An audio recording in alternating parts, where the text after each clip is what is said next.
Tell me that I am right. या जय हिंद। Dear parents and dear friends, मेरे प्यारे लाडलो। और इस वक्त तकरीबन 10 सवा 10 बज रहे हैं। और आपको मैं बता दूं कि all India Sainik school entrance exam 2025 का जो नोटिफिकेशन है, जो डिटेल्स हैं, वो आ चुके हैं। और मैं एक ये लाइव कर रहा हूँ, जूम के थ्रू है, हम घर पे हैं हम सभी। और अभी शाम को ही आया तो हम लोग इसको कर रहे हैं, थैंक्स टू माय टीम। अब बेसिकली नटशेल में मैं आपको चीज़ें बता देता हूँ, और काफ़ी सारा पूरा फॉर्म का जो डिटेल्स है वो मैं आपको बताऊंगा। लाइव लंबा होगा और ये आप सभी के काम आएगा। तो जो अभी देख रहे हैं उनके लिए बहुत बढ़िया बात है, और जो नहीं देख पा रहे हैं कल देखेंगे उनके लिए भी पता अच्छा ही अच्छी बात है ये। So all India Sainik school entrance examination की जो डिटेल्स हैं, अगर हम एट ए ग्लांस उनकी बात करें, तो ऑनलाइन सबमिशन जो एप्लीकेशन फॉर्म का है वो 24 दिसंबर आज से शुरू है। अब आप जानते ही हैं, जनरली वेबसाइट पे ट्रैफिक बढ़ जाता है तो चीज़ें खुलती हैं नहीं खुलती हैं, वो सब आप चेक कर लीजिएगा। और ये चीज़ 13 जनवरी 2025 और शाम को 5 बजे तक आप फॉर्म भर सकते हैं। फॉर्म्स कितने स्टेप्स में भरा जाएगा वो भी मैं आपको बताऊंगा, फिलहाल मैं आपको एक जनरल इंफॉर्मेशन बता रहा हूँ। और जो स्टेप 3 है, जो कि पेमेंट है, वो उसके लिए आपको एक दिन मिलेगा। आप 14 तारीख को दोपहर को 11:50 तक, नॉट दोपहर को, आप रात को 11:50 तक आप फी भी भर सकते हैं 14 तारीख को, राइट। और फी के बारे में आप सभी को पता है, कोई चेंज नहीं हुआ है। पिछले साल जो जनरल थे या फिर डिफेंस पर्सनल या फिर जो एक्स सर्विस मैन है उनके जो बच्चे, या फिर ओबीसी जो नॉन क्रीमी लेयर है as per the central list, जो कि आपको ncbc.ac.in पे आप इसको कंफर्म कर सकते हैं, राइट। सो वहां पर आपको डिटेल्स मिल जाएंगे। तो जनरल और ward of defence personnel, ex serviceman और ओबीसी नॉन क्रीमी लेयर के लिए जो फी है एग्जामिनेशन की, वो 800 रुपये है। और आप ये डेबिट कार्ड, क्रेडिट कार्ड या फिर आप यूपीआई पेमेंट से आप एसबीआई का जो गेटवे है उस पर आपको करना होगा। और यदि आप शेड्यूल कास्ट या शेड्यूल ट्राइब के को बिलोंग करते हैं तो आपकी जो फी है वो 650 रुपये। और यदि आपको फॉर्म भरते वक्त आपने कुछ गलतियां कर दी हैं तो करेक्शन विंडो जो है वो ओपन होगी 16 तारीख को, 16 जनवरी को, और 18 जनवरी को करेक्शन विंडो। जहां तक यही है कि टाइम मेंशन नहीं, लेकिन रात्रि के 11 बजे तक आप 18 तारीख को आप ये चीज कर सकते हैं। सावधान रहिएगा, डिटेल्स और आएंगे, शाम को 5 बजे तक भी हो सकता है। और एग्जाम की डेट, एडमिट कार्ड आपके कब डाउनलोड होंगे ये भी वेबसाइट पे आपको इन्फॉर्मेशन आ जाएगी। एग्जाम की डेट है वो भी एनटीए की वेबसाइट पे आपको इन्फॉर्मेशन आ जाएगी। और ड्यूरेशन ऑफ जो एग्जाम है वो 6 क्लास के लिए 150 मिनट का, और 9th क्लास के लिए 180 मिनट्स का एग्जाम है। 180 मिनट्स मतलब आपके 3 घंटे हो गए, और 150 मिनट आपके 2.5 घंटे हो गए। एग्जाम के जो टाइमिंग्स हैं वो रहेंगे जिस भी दिन होंगे। मेरा ये मानना है कि फेब के सेकेंड वीक में एग्जाम्स होंगे। कोविड के समय में भी ऐसा ही हुआ था, फॉर्म लेट आए थे। सो जो एग्जाम के जो टाइमिंग्स हैं वो 6 क्लास के लिए 2 बजे से 4:30 बजे तक, बढ़िया है, सर्दी के दिन होंगे, दोपहरी में एग्जाम दीजिएगा, हाथ ठंडे नहीं रहेंगे तो अच्छे से एग्जाम दे पाएंगे। और 9th क्लास के लिए 2 बजे से 5 बजे तक, राइट। एग्जाम सेंटर्स जो है वो आपके एडमिट कार्ड में जो होगा वो आपका होगा, जब आएगा तब होगा। वेबसाइट exams.nta.ac.in, यहाँ पर जाइए। और रिजल्ट जो है वो 6 हफ्ते में डिक्लेयर हो जाएगा, एग्जाम के 6 हफ्ते में डिक्लेयर हो जाएगा। और ओबीसी नॉन क्रीमी लेयर की जो डिटेल्स है मैंने आपको बताया कि www.ncbc.nic.in ये वेबसाइट है, राइट। सो और जो डिटेल्स हैं वो मैं आपको बता दूं। जो फॉर्म है वो खास कर एक चीज ध्यान ध्यान दीजिए, जो इंस्ट्रक्शंस हैं उसमें एक बात कही है कि only one application has to be filled by the candidate. यदि कोई कैंडिडेट बोलता है कि भाई मैं तो एलिजिबल हूँ, मैं 6th का ही भर देता हूँ, 9th का भी भर देता हूँ, या दो दो फॉर्म भर देता हूँ, तो ऐसी स्थिति में फॉर्म रिजेक्ट हो जाएगा, ठीक है। तो candidate has to fill only one form. और आप exams.nta.ac.in/AISSEE वेबसाइट पर जाकर डिटेल्स बुलेटिन को पढ़ें, जो कि मैं आपको सब बता ही रहा हूँ, यहाँ पर सारी जानकारी हो जाएगी। अब सबसे इम्पोर्टेंट जो है, एक चीज मैं एक बार टेक्निकल टीम से कंफर्म, हितेश, हम लोग क्या पीडीएफ को शो कर रहे हैं? Okay, so are you able to follow this where I am? So I am in all India Sainik school entrance exam जो पेज है उसका instruction for filling online application form point number 7 पे। So simple है कि आप अपनी eligibility को जानिए। अब स्टेप 1 है, सबसे पहले आपको रजिस्ट्रेशन करना होगा। रजिस्टर करना होगा यूनिक ईमेल आईडी से और यूनिक मोबाइल नंबर से जो कि आपका होगा। और ध्यान रखिए, जो मेल आईडी से आप रजिस्टर करते हैं, जो मोबाइल नंबर है, उसको प्लीज अपने पास सेफ रखिए और कॉन्फिडेंशियल रखिए। ठीक है, क्योंकि वो ही आपका एक हथियार है अपने डेटा को रिट्रीव करने के लिए। तो वो किसी को नहीं बताइएगा और सेफ किसी जगह पे लिख के रखिएगा, और पासवर्ड अगर भी लिख के रखिएगा। जनरली आप वो भूल जाते हैं फिर। और कोशिश कीजिएगा कि मोबाइल नंबर को ही पासवर्ड रखें। तो दैट वन जो चीज है मैं आपको बताना चाह रहा हूँ। अब दो स्टेप 2 है, तो पहला स्टेप हो गया, रजिस्ट्रेशन हो गया। स्टेप 2 है कि आप ऑनलाइन एप्लीकेशन को भरें और ध्यान रखें कि और जो उसमें डिटेल्स है, नाम भरेंगे, फादर्स नेम भरेंगे, तहसील, गांव, वो सारे कॉलम्स है वो भरेंगे। अब जो डॉक्यूमेंट्स आपको अपलोड करने हैं उसमें सारी चीजें जो आप कॉलम वाइज आपकी क्या कैटेगरी है वगैरह वगैरह वो सारी चीजें भरी जाएंगी। जो आपको डॉक्यूमेंट्स अपलोड करने हैं, सबसे पहले कैंडिडेट की फोटोग्राफ, राइट, कलर्ड फोटोग्राफ, जो कि जेपीईजी, जेपेग भी बोलते हैं, जेपेग फॉर्मेट के अंदर। और साइज जो है उसका 10 KB से 200 KB होना चाहिए। स्कैन्ड फोटोग्राफ होनी चाहिए। तो आप अपने इर्द गिर्द जो भी कंप्यूटर के जो लोग काम करते हैं, फॉर्म वगैरह भरते हैं, वहां जाइए, स्कैनर होगा तो फोटो की साइज वगैरह सही कर देंगे। और अगर आप स्वयं कर सकते हैं तो बहुत अच्छी बात है। एक वाइट पेपर पे कैंडिडेट के सिग्नेचर, जिसका साइज 4 KB से 30 KB होना चाहिए, वो भी जेपीजी फॉर्मेट में है। देन कैंडिडेट का लेफ्ट हैंड का थंब इंप्रेशन, बाएं हाथ के अंगूठे के छाप इंक में रख के पेपर पे करके उसको भी अपलोड करना होगा। और यदि खुदा ना खास्ता अंगूठे में चोट है बाएं हाथ में, तो फिर दाएं हाथ का थंब इंप्रेशन आप लगा सकते हैं। और इसका जो साइज है, फाइल साइज, वो भी 10 KB से 50 KB हो सकता है, राइट। और जेपेग फॉर्मेट होगा, जेपीजी फॉर्मेट होगा। उसके अलावा date of birth certificate issued by the competent authority. Competent authority आपकी म्यूनिसिपल है, कॉरपोरेशन है, या नगर निगम है, नगर पालिकाएं हैं, यही कॉम्पिटेंट होती हैं। तो ये ध्यान रखिएगा आप। डोमिसाइल सर्टिफिकेट, आपका जो मूल निवास प्रमाण पत्र है वो भी ई मित्र द्वारा या फिर जो आपका कॉम्पिटेंट अथॉरिटी है उसके द्वारा दिया गया हो। उसके अलावा जब अपनी कैटेगरी भरते हैं तो caste oblique community oblique religion certificate आप लगाइए। और जनरली जब आप रिजर्वेशन को क्लेम कर रहे हैं तो वो जरूरी हो जाता है आपका। उसके अलावा चूंकि आप रिजर्वेशन क्लेम करेंगे डिफेंस कैटेगरी के अंदर, तो सर्टिफिकेट ऑफ सर्विस, अगर सर्विंग व्यक्ति का बच्चा है तो सर्टिफिकेट ऑफ सर्विस आएगा। और वो आपकी यूनिट से बन जाएगा, रिकॉर्ड से भी बन जाता है। और यदि आप एक सर्विसमैन है तो पीपीओ चाहिए। और इन केस यदि कोई बच्चा न्यू सैनिक स्कूल में पढ़ रहा है और वो अप्लाई कर रहा है दोबारा, तो उसको न्यू सैनिक स्कूल के प्रिंसिपल से एक सर्टिफिकेट चाहिए होगा that that will that the student is studying in the new Sainik school and he is applying for this, right. और उसके अलावा जो सारे सर्टिफिकेट्स जो मैंने बताए आपको, डोमिसाइल, कास्ट और ये सारे सर्टिफिकेट्स हैं, इसका जो फाइल साइज है ये 50 KB से 300 KB होना चाहिए। और ये पीडीएफ फॉर्मेट होना चाहिए। तो बाकी जो photograph, thumb impression, signature JPEG format थे, ये जो सर्टिफिकेट्स है ये पीडीएफ फॉर्मेट में होगा। तो पीडीएफ में कन्वर्ट होकर अपलोड हो जाएंगे। साइज जो है वो 50 KB से 300 KB होना चाहिए, राइट। अब यहाँ ध्यान रखने की वाली एक और बात है। आपने सर्टिफिकेट्स तो अपलोड कर दिए, आपने एग्जाम दे दिया, शानदार तैयारी करी, आपका सिलेक्शन भी हो गया।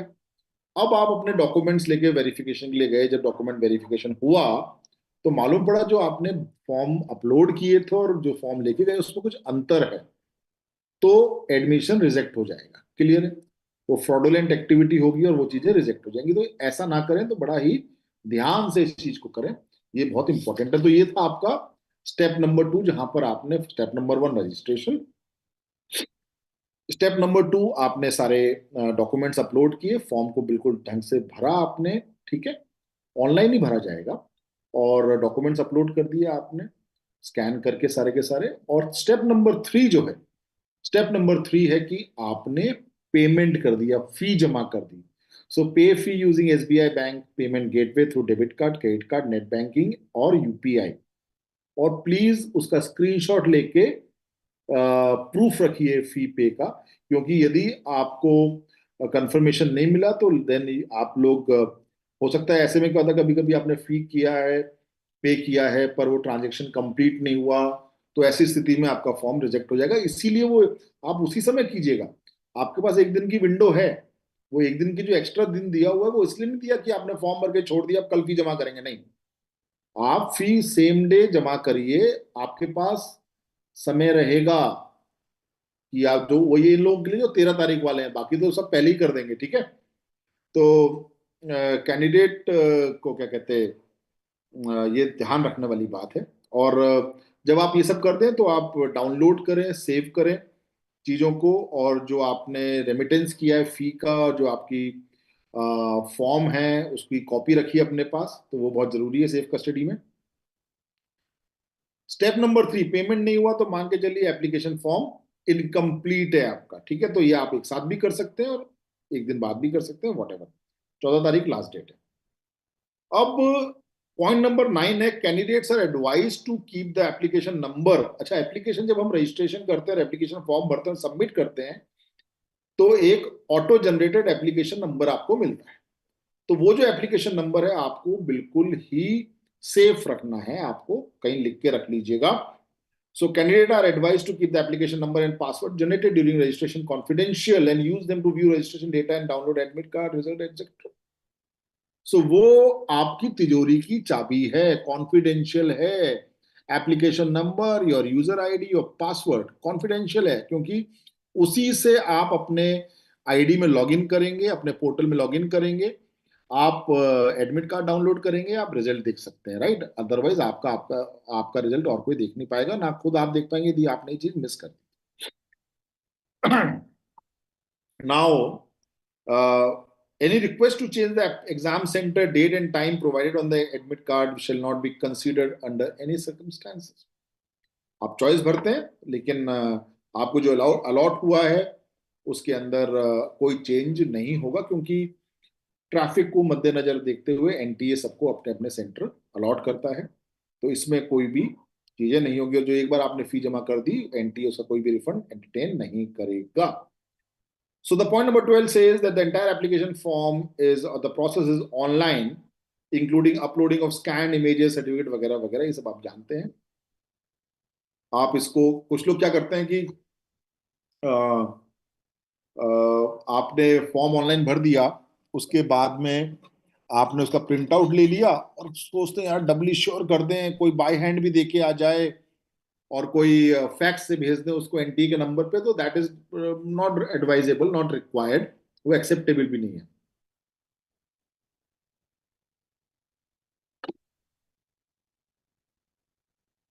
सो no need to do that.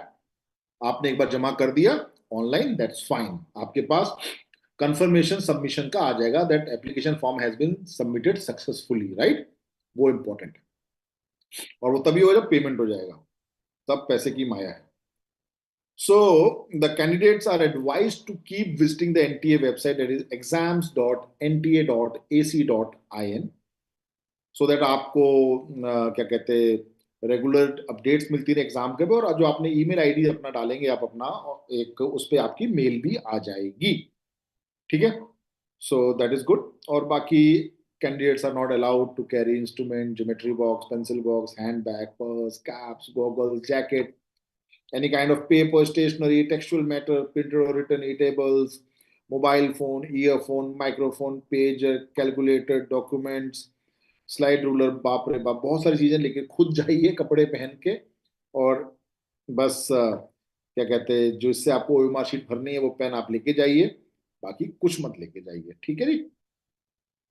सो ये कुछ डिटेल्स थे। जब आप एप्लीकेशन रजिस्ट्रेशन भरेंगे करेंगे और एप्लीकेशन फॉर्म भरेंगे, तो आपको सारी चीजें स्वतः ही क्लियर हो जाएंगी। बड़ा ही आसान है, इसमें कोई रॉकेट साइंस नहीं है और कोई घबराने वाली बात नहीं है। दुनिया आपको डराएगी अरे ये कर लो वो कर लो, कुछ नहीं, आप करते जाइए स्टेप बाय स्टेप। आजकल बच्चे ज्यादा स्मार्ट हैं, वो सब पता है, ठीक है। अब हम आते हैं डिस्क्लेमर पे, नॉट रिक्वायर्ड, इसको हम आगे बढ़ते हैं। और हाँ, एक इंपॉर्टेंट चीज है हेल्प डेस्क नंबर। अगर हम page number fifth 5 page number पे आ जाएं, तो उसमें हेल्प डेस्क नंबर है। So in case of any query you can call 011-407-5900 या 011-6922-7700, और 10 से 5 बजे तक मंडे टू सैटरडे। और आप यदि कोई मेल भी लिखना चाहते हैं, मेल पे जनरली जवाब, फोन जनरली हमने देखा है कि उठाए नहीं जाते हैं, भगवान जाने ये फोन नंबर क्यों देते हैं। और अगर ये एंटी वाले देख रहे हैं तो कृपा करके फोन उठा लें। दूर दराज के इलाके से पेरेंट्स हैं, परेशान होते हैं। कई सर्विंग जो लोग हैं फौज में, वो हस्बैंड जो हैं वो पोस्टेड हैं दूर दराज के इलाके में। जो महिलाएं हैं वो घर भी संभाल रही हैं, ऑफिस भी कर रही हैं, बच्चे भी संभाल रही हैं, और फिर ये सारी प्रॉब्लम्स जो हैं उसको अकेले फेस कर रही हैं। और उस केस में जब वो फोन करती हैं किसी क्वेरी के लिए, तो आप लोग फोन नहीं उठाते हैं, तो बड़ी ही गलत बात है, उठाना चाहिए। बहरहाल, आप मेल भी लिख सकते हैं, AISSEE@NTA.AC.in। रिपीट कर देता हूँ, एग्जाम का जो नाम है ऑल इंडिया जो सैनिक स्कूल वगैरह, तो AISSEE@NTA.AC.in पे आप मेल लिख सकते हैं। और जब आप ये कुछ लिखें या कुछ फोन करें, तो अपना एप्लीकेशन नंबर, ईमेल आईडी और मोबाइल नंबर जरूर बताएं, ताकि आपको सही इंफॉर्मेशन मिल जाए और एप्लीकेशन नंबर से मालूम हो जाए कि आप जो है वो एक जेन्युइन व्यक्ति हैं। सो हमने आपको एक जनरल इंफॉर्मेशन बता दी है, सारी चीजें बता दी हैं। उसके अलावा कुछ एक इम्पॉर्टेंट चीजें हैं, तो वो भी मैं आपको बता देता हूँ। बाकी तो सारी चीजें अगर हम देखें तो इस 93 पेजेस का ये नोटिफिकेशन है, जिसमें कई सारे अपेंडिक्स हैं। सो बहुत सारी बेसिक बातें हैं जो कि आपको पता ही हैं कि एग्ज़ाम कैसे होगा, एग्ज़ाम किस किस लैंग्वेज में होगा, एग्ज़ाम क्या कहते हैं, कितने उसका वेटेज क्या है, कौन कौन से कोई टॉप सब्जेक्ट्स आएंगे। तो all these things I think ये उनके लिए नया है जो आज पहली बार सैनिक स्कूल को समझ रहे हैं, जान रहे हैं। आप लोग तो इतने दिनों से तैयारी कर रहे हैं, राइट। सो अब यहाँ पर एक चीज और है इंपॉर्टेंट कि ये जो एग्जाम हो रहा है इसमें 33 जो हमारे सैनिक स्कूल हैं भारतीय सरकार द्वारा स्थापित, उसमें तो 6th और 9th दोनों के हैं। उसके अलावा जो न्यू सैनिक स्कूल हैं, करीब 40-44 से न्यू सैनिक स्कूल हैं, उसके अंदर सभी में 6th के लिए तो है, और उनमें से 17 अप्रूव्ड हैं जिनके अंदर 9th के लिए है। तो 9th केवल उन 17 में से है, और उनमें भी आपको पता ही है कि 40-60 का रेशियो होता है। 40% वो लोग होते हैं जो इस एग्जाम के थ्रू आते हैं, और 60% वो लोग होते हैं जो कि उस स्कूल में ऑलरेडी पढ़ रहे हैं, वो कन्वर्ट हो जाते हैं।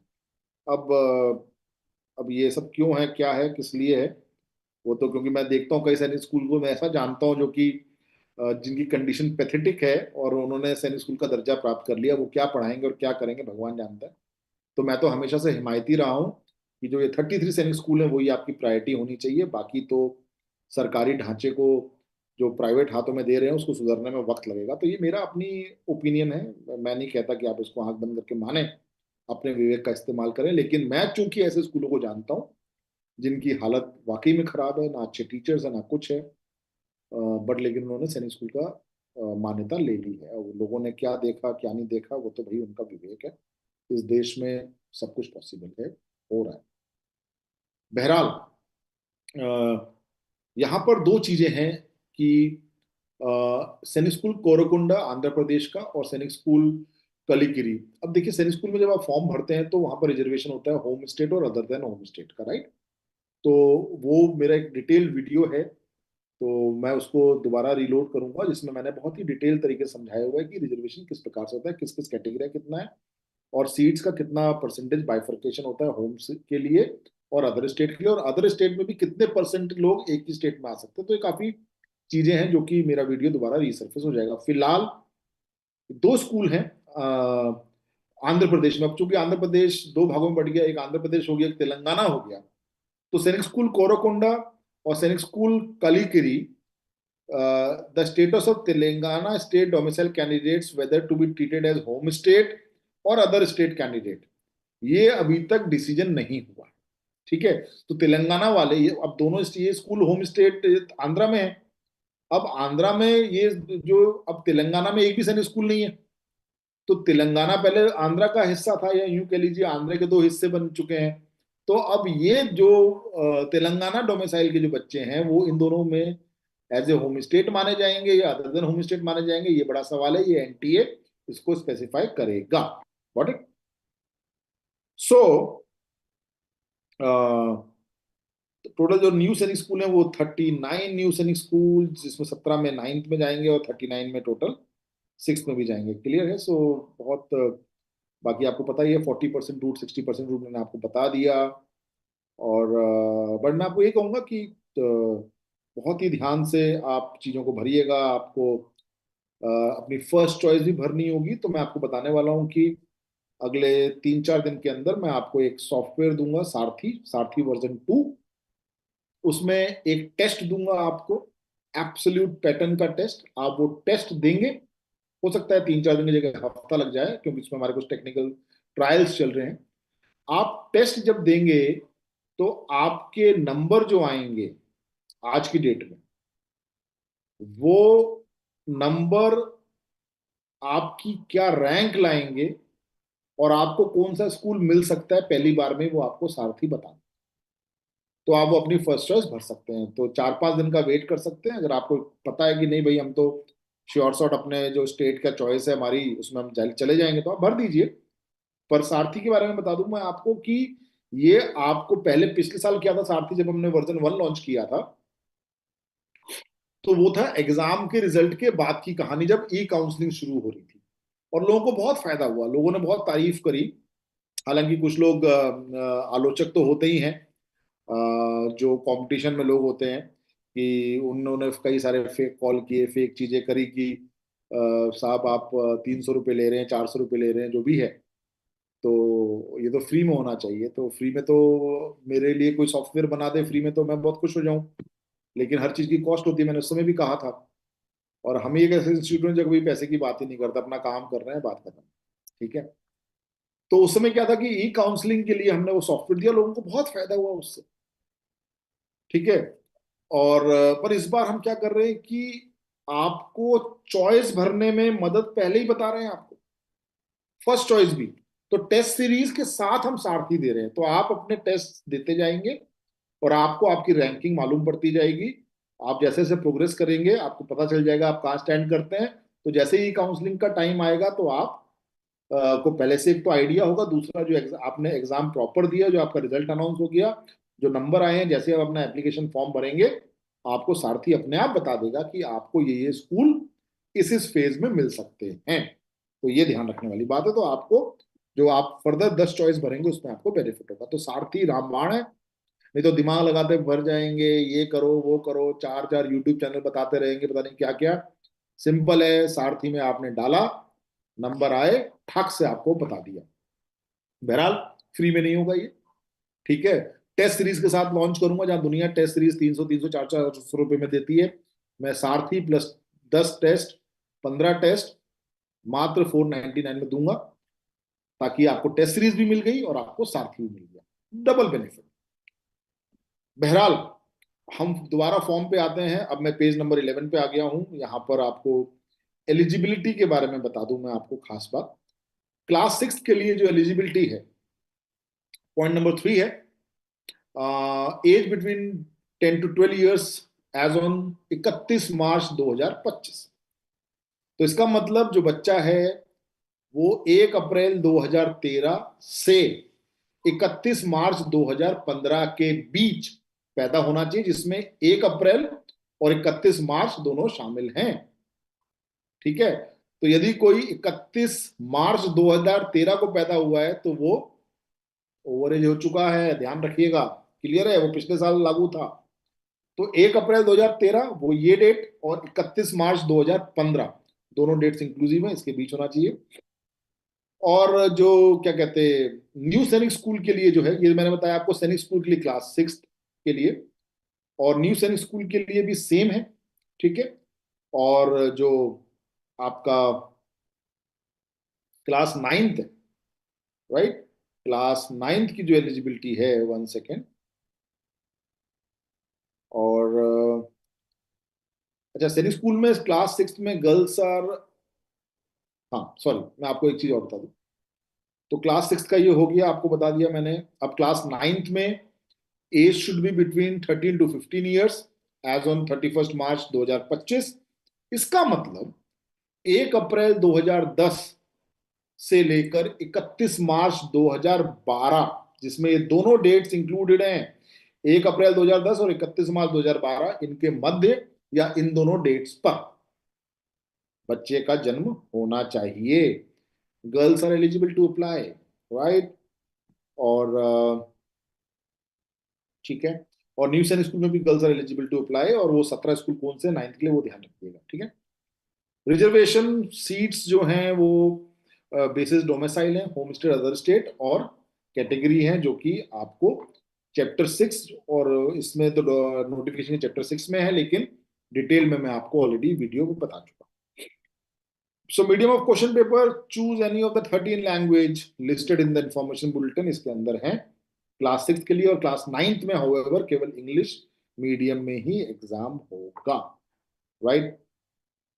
और क्वालिफाइंग रिक्वायरमेंट जो है 25% marks in each section and 40% in aggregate, and this does not apply to SC and ST, right. तो ये भी इंपॉर्टेंट है, ध्यान रखिएगा। और मेरिट लिस्ट बनेगी, मेरिट लिस्ट जो एडमिशन होगा वो मेरिट लिस्ट के बेसिस पे होगा। और जब डोमिसाइल और कैटेगरी जो है मेरिट लिस्ट बनाते वक्त ध्यान दी जाएगी, होम स्टेट की अलग होगी, अदर देन होम स्टेट की अलग होगी, SC ST अलग होगी, जनरल अलग होगी, डिफेंस पर्सनल अलग होगी। So this is the maximum. उसके अलावा हम आपको कल शाम को एक फॉर्म भर के भी बताएंगे, ठीक है। तो वो आपको मेगा मैडम इसी प्रकार से जूम कॉल पे एक फॉर्म भर के आपको बताएंगी, ताकि आप और अच्छे से समझ सकें, ठीक है जी। और मैं बाकी देख रहा हूँ, बाकी तो जनरल है, काफ़ी चीज़ें हैं जो कि रिजर्वेशन के बारे में बताई हैं। चैप्टर 3 जो है वो आपको कुछ खास नहीं बता रहा है, role of NDA, exam conduct करेगा NTA, ठीक है। और नहीं नहीं, यहाँ पर अगर मैं देखता हूँ, एक तरफ तो लिख रहे हैं कि ऊपर मैंने डिटेल इतना पढ़ नहीं पाया था क्योंकि मेरे पास एक फॉर्म आया था। हितेश, अगर चैप्टर 3 में जाएं हम, तो हम ये देख रहे हैं कि ये कहता है 3.3 बहुत इंपॉर्टेंट है, आई एम सॉरी।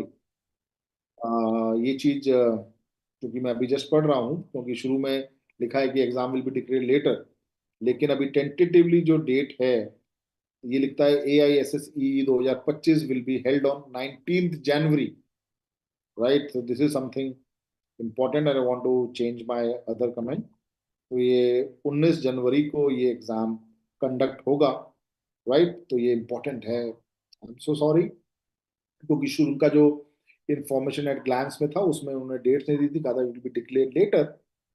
सो अब समझ में वाली बात ये है कि अब ये इन्होंने शायद क्या हुआ है कि पहले 19 जनवरी डेट थी, अब मैं यहाँ पर दुविधा हो सकती है। देखिए 14 जनवरी तक तो फॉर्म, 18 जनवरी तक तो करेक्शन विंडो खुली हुई है, तो क्या 19 जनवरी को एग्जाम कैसे होगा? तो ये मुझे लगता है कि अगेन क्लेरिकल एरर है ये, ठीक है, कंफ्यूजन क्रिएट हो रहा है। पर सोचने वाली बात है, 18 जनवरी तक तो करेक्शन विंडो है, और दूसरी तरफ ये कह रहे हैं फॉर्म में लेटर, शुरू में कह रहे हैं कि एग्जाम की डेट बाद में होगी, और इसी नोटिफिकेशन के अंदर ये कह रहे हैं कि एग्जाम 19 जनवरी को होगा। तो भगवान भरोसे देश कभी कभी चल जाता है, तो यही मैं कह रहा हूँ यहाँ सब कुछ पॉसिबल है। तो ये क्लेरिकल एरर है गारंटी से, क्योंकि ये पॉसिबल ही नहीं है कि 18 जनवरी के मध्य रात्रि तक ये आपको एडमिट कार्ड इशू नहीं हो रहे ना, करेक्शन विंडो है यहाँ तो, ठीक है। तो ये बोगस डेट है, 19 जनवरी को तो नहीं होंगे अगर ये बाकी डेट सही हैं तो, ठीक है। तो ये क्लैरिकल एरर है। Hitesh, I am sure this thing PDF is on the window, right. So I hope you are agreeing to this point, है ना। क्योंकि जब 16 से 18 जनवरी करेक्शन विंडो है, तो 19 जनवरी एग्जाम कैसे हो सकता है? तो ये तो सॉरी, ये बहुत मैं इस पे भी एक शॉर्ट बना के डाल देता हूँ, राइट। नंबर 3, हाँ हाँ हाँ, ये PDF इन्होंने पहले से बना रखा था, और पहले 19 जनवरी को एग्जाम होना था। इफ यू रिमेम्बर, मेरी जो मैंने जो डेट्स बताई थी शुरू में वो 19 जनवरी थी, अब ये क्या हुआ कि डिले हो गया, तो ये पीडीएफ में चेंजेस तो किए नहीं, बाकी चीजें कर दी, तो उन्होंने सोचा नहीं कि लाखों पेरेंट्स, लाखों बच्चे कंफ्यूज हो जाएंगे।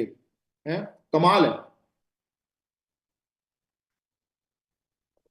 It's Heights of negligence. तो अब ये कौन समझाए? आला अधिकारी बैठे हुए हैं, फोकस नहीं है काम करने का, that's a sad state of affairs, right? आप नीट का देख ही लिया आपने, एनटीए ने किया क्या रहा हाल। बट आई एम श्योर सैनिक स्कूल के बच्चे छोटे छोटे बच्चे हैं, बहुत ही प्यारे बच्चे हैं, पेरेंट्स इतनी मेहनत करते हैं, बच्चे इतनी मेहनत कर रहे हैं। मतलब मैंने तो लिटरली एनडीए सीडीएस के बच्चों को भी इतना पढ़ते नहीं देखा जितना सैनिक स्कूल के बच्चे पढ़ रहे हैं। एनीवे, सो तो मेरे प्यारे स्टूडेंट्स एंड ये पेरेंट्स, डोंट वरी, एज यहाँ तक अपडेट अभी आप देख लीजिए कि फॉर्म निकल चुके हैं, और फर्दर जो भी डिटेल्स होंगी मैं समय समय पर आपको जनरल इन्फॉर्मेशन देता रहूंगा। फिजूल बीच बीच में नहीं आऊंगा एकदम ऐसे कि अरे अभी फॉर्म नहीं आए हैं या ये नहीं, जो सटीक कुछ चीज होगी तो मैं आपको बता दूंगा। बाकी यही कहूंगा, पढ़ते रहिए, मैं आपको डिस्टर्ब नहीं करूंगा। और शौर्य भारत आपको जो है वो हर चीज अब देखिए यहाँ पर, जहाँ 3.3 में बोलते हैं 19 जनवरी को होगा, और 4.2 जो सेक्शन है वहां कहते हैं कि एग्जाम की जो डेट है, डाउनलोड एडमिट कार्ड बाद में बताया जाएगा, will be announced later on the NTA website, and the date of examination will also be announced later on the NTA website. So घबराए ना, ठीक है? सो डोंट वरी, 19 जनवरी को नहीं है, फेब सेकेंड वीक में एग्जाम होगा। So if you want the date from my side, if I could tell you, so exam will be on most probably on 15th of Feb, right? It can be on the 18th Feb, but मुझे लगता नहीं है। 15th of Feb is the safer date की, not 15th Feb, sorry, either it can be on 9th or it can be on 16th of Feb। 9 या 16 फरवरी को का एक हफ्ते का ऊपर नीचे, मोस्ट प्रोबेबली ये 16 फरवरी को होगा, इससे पहले होना मुश्किल है। अगर 16 को नहीं हुआ तो 23 को ही होगा, तो आप निश्चिंत रहिए। लेकिन उसके बाद भी फॉर्मेलिटीज बहुत सारी करनी है। Things can be managed at their end. So मेरे ख्याल से I think we can curtail the live now, and because most of the information हो ही गई है, फिर इसके अलावा तो सारी चीजें बोगस हैं, फिजूल की कहानी है इसके अंदर। बाकी सारी चीजें पता ही हैं सबको, ग्रेजुएशन क्राइटेरिया पता है, इसके ऊपर अलग से वीडियो बन जाएगा।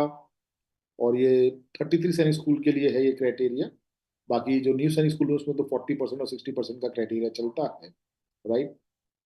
और एक चीज और मैं आपको बता दूं, जो सैनिक स्कूल में रिजर्वेशन है उसके बारे में मदुरई बेंच में एक पिटिशन दाखिल है, तो उसके फैसले तक ये चीजें थोड़ा सा डिले होंगी, बाद में कुछ ना कुछ चेंजेस होंगे। तो वो चीजें हैं, कुछ ओबीसी के मार्फत कुछ पिटिशन है वहां पर। तो अब मैं आपको शुभकामनाएं दे सकता हूँ। अब आप भी रेस्ट कीजिए, रिलैक्स कीजिए। मेरे ख्याल से आपको मोटी मोटी इन्फॉर्मेशन मिली गई है।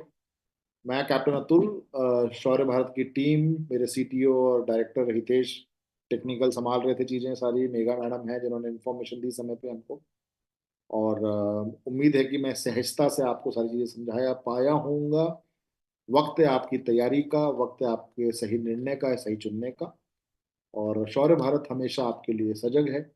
और यहाँ पर मैं ये जरूर कहना चाहूंगा कि जो हमारा नया सत्र है, जो बच्चे अगले साल के 2026 में होने वाली परीक्षा और 2025 के दिसंबर में जो आरएमएस होगा, या फिर जो हमारा आरएमसी होगा, आरएमसी में हमारा ऑनलाइन नहीं है, हम ऑफलाइन ही पढ़ाएंगे। ऑनलाइन हम जस्टिस नहीं कर पाते हैं, और मेरे ख्याल से कोई नहीं कर पाएगा, बिकॉज सब्जेक्टिव पैटर्न है। तो सैनिक स्कूल में हमारा जो है ऑफलाइन सेंटर है, बहुत ही शानदार कैंपस है, बहुत ही अच्छे से बच्चों को रखते हैं हम अपने घर की तरह। और वो 1 अप्रैल को शुरू होगा, जिसका 2 फरवरी से पूरे एक पखवाड़े तक हम स्कॉलरशिप टेस्ट लेंगे। रजिस्ट्रेशन आप कर सकते हैं www.shauryabharat.com पर जाकर। और यदि आप ऑनलाइन कोर्स लेना चाहते हैं, जो कि अर्ली बर्ड ऑफर है, आपको कोर्स जो है वो बहुत ही, मेरे ख्याल से पूरे हिंदुस्तान में सबसे कम कॉस्ट पे हम ही देते हैं, और आज भी हम वही दे रहे हैं। तो आप 31 दिसंबर तक अर्ली बर्ड ऑफर का फायदा उठाकर नए सत्र के लिए ऑनलाइन कोर्स ले सकते हैं। 1 जनवरी से वो कोर्स शुरू हो जाएगा। और बाकी यूट्यूब पे अभी हम और एक्टिव हो जाएंगे आपको पढ़ाने के लिए, और आपकी तैयारी सजगता से करेंगे। तो ऑफलाइन भी है शौर्य भारत और ऑनलाइन भी है, और हिंदुस्तान में सबसे लोकप्रिय है। सबसे लोकप्रिय इसलिए कहूंगा, जो जितने सीरियस लोग हैं, जो सीरियसली तैयारी करते हैं, वो शौर्य भारत उनकी पहली पसंद है। 12 साल हो गए हैं हमको, और आगे भी हम इसी प्रकार से आपके प्यार से आगे बढ़ते रहेंगे। आपको बहुत बहुत प्यार, शुक्रिया, थैंक यू सो मच। जय हिंद।